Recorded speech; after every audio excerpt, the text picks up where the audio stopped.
Hi folks, and welcome to Truck King. This is the 2025 Volkswagen Atlas, and it just underwent a full redesign, including a brand new power plant. So in this video, we gotta put all that stuff to the test. We'll talk about the power and the fuel economy from the new engine, and you know I'm gonna climb in that third row to see how big it is, so make sure you stay tuned.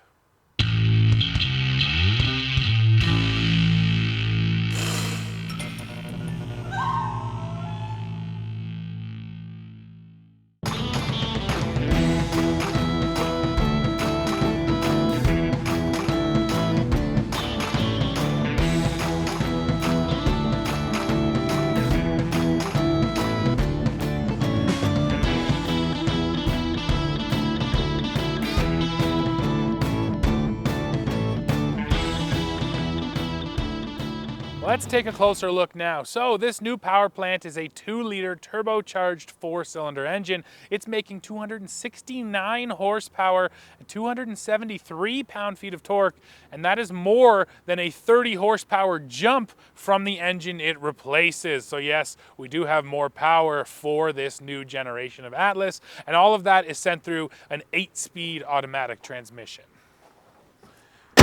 So the model you're looking at right here in this video is the Atlas Peak Edition, and Peak is really about styling. You're getting a unique front fascia, you're getting those 2 chrome bars and then 2 black bars in the grille, that X design down there. As we go down the sides, there's also Peak Edition badging and a nice set of 18-inch aluminum alloy wheels. There you can see the little badge. Plus, one really nice feature I like, the light-up Volkswagen badge are on the front and the back of this model. So just drop in the comments now and let me know, what do you think of the styling on this new Atlas Peak Edition? Let's take a look at the back seat now. So I like to start with the car seat situation, and I actually have one of my forward-facing car seats installed today, and you can see it's using the lower latch anchors on that side, and then there's lower latch in the center and over here on the driver's side, plus there's 3 top tethers across this second row. Now let me climb in.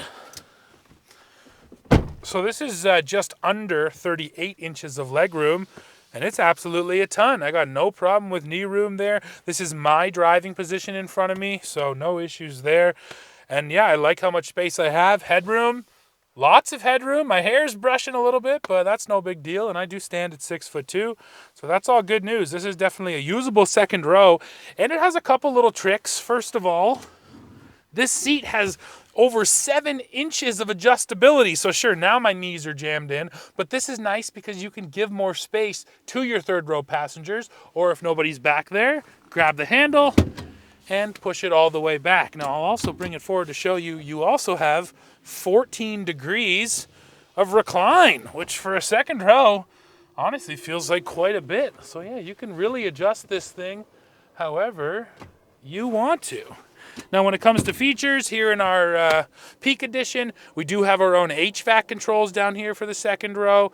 Down below there are 2 USB-C ports, so nice to have that stuff. And then the last thing I love to point out, which is important for the kiddos, you have these sunshades. So especially little kids in rear-facing car seats, nice to get that so they don't have the sun beating in their face. So yeah, a really generously sized second row. Now let's go look at the third row. So I mentioned my car seat is here, and I left it installed because I want to show you guys something. With the second row, when you want to climb back into the third row, you simply grab this latch on the shoulder, and that pushes forward. But see, the seat stays installed, even with its top tether installed back here. That is really handy. We have lots of 3-row vehicles where I end up loading the kids through the back. So now, let me climb in. Pull this seat back. Oh baby. So this is just under 34 inches of rear seat legroom, and you can see it's definitely not enough. Now granted, this seat is all the way back, and I mentioned it could go forward up to 7 inches, so I could buy myself more knee room, but then you're eating up this person's legroom. This is just to make you aware that this third row really not for full-size adults, honestly. Teenagers and kids, my kids in their car seats, no problem. They love it back here. But for someone as big as me, yeah, you're not going to be sitting back here. And I haven't even mentioned, I don't really have enough headroom either. I'm basically jammed up into the roof there. So yeah, the third row in the Atlas, generously sized for children and teenagers and people you don't like, but not necessarily for full-size adults. But still love that second row feature because my car seat can stay installed. And now we have to look at the cargo area. So let's pop the hatch. It is a powered hatch. And you can see with this third row in play, this is 20.6 cubic feet. And I would say that Volkswagen almost prioritized storage a little more than third row legroom because this is a decent amount of space right here. But then of course, if you're not using both of these seats, you can put them down individually or you can put them both down. This is actually the configuration I've been using because I use one car seat back here in the third row. If you do want to go ahead though, put them both down. Now you have over 55 cubic feet of space. That's a massive storage area back here. I don't think you're ever going to complain about that.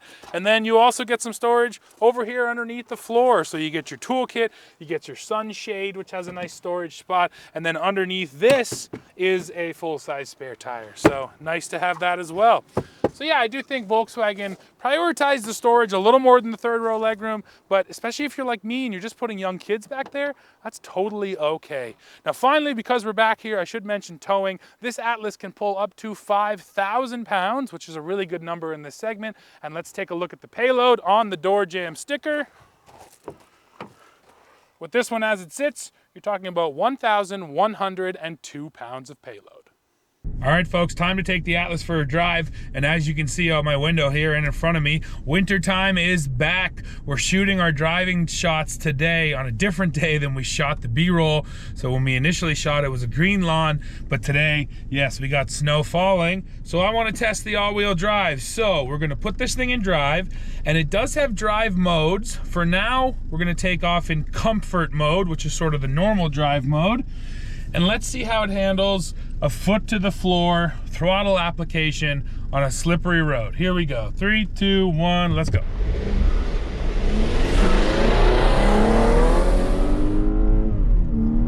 Very good, Atlas.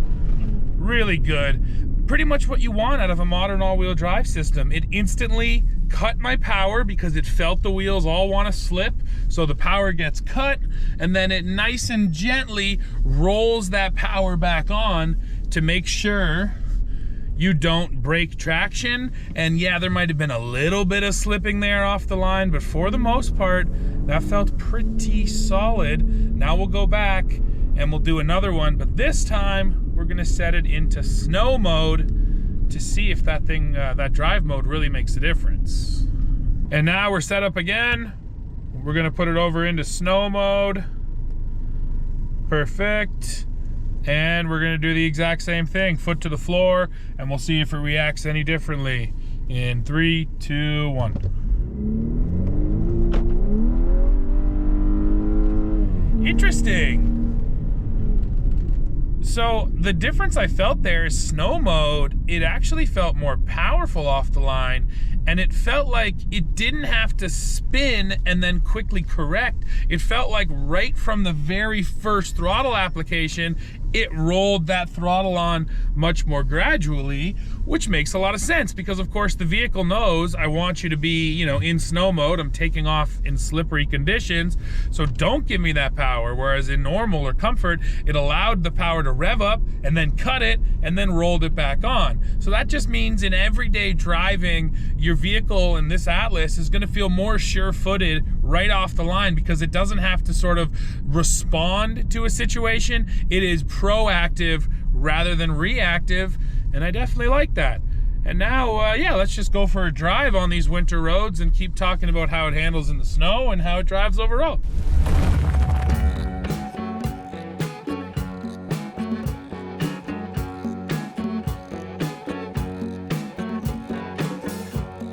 first thing I think we should talk about is the power, because in the past, I believe that was always the biggest complaint leveled against the Atlas, or one of them, is that for a big heavy SUV, it just didn't have enough horsepower, and Volkswagen obviously listened, and we got this upgraded power plant. Now I'm coming to a stop sign here. It is snowy, but I do have snow tires on, so I'm trying to accelerate kind of hard. And the power feels good off the line. Not overwhelming, but a good match for this vehicle, and it definitely makes a difference compared to the last gen Atlas. I don't think I would complain about power in this thing now with the updated turbocharged power plant. And then of course the trade-off is always going to be fuel economy, and I've been driving this thing for a little more than a week now, and I've been getting numbers right around 10.2 to 10.3 liters per 100 kilometers in mixed driving, and I feel pretty good about those numbers for, again, such a big vehicle, which is usually loaded up with all of my kids. Speaking of kids, let's talk about how the Atlas functions as a family vehicle, because yes, I have 3 little ones, all under the age of 6, so they're all still in car seats. So I showed you guys that second row where the car seat doesn't have to be uninstalled to allow it to tumble. That's been a really important feature because we've needed to use the third row. We've had a kid in the third row the entire time we've been driving this Atlas, and that just means that someone's always loading in and out, and having to move the car seat is annoying. In fact, in quite a few different vehicles now, I found myself saying, you know what, to my oldest son, just load through the trunk. It's just easier to climb in through the back than it is for me to move a seat and have him come through the door.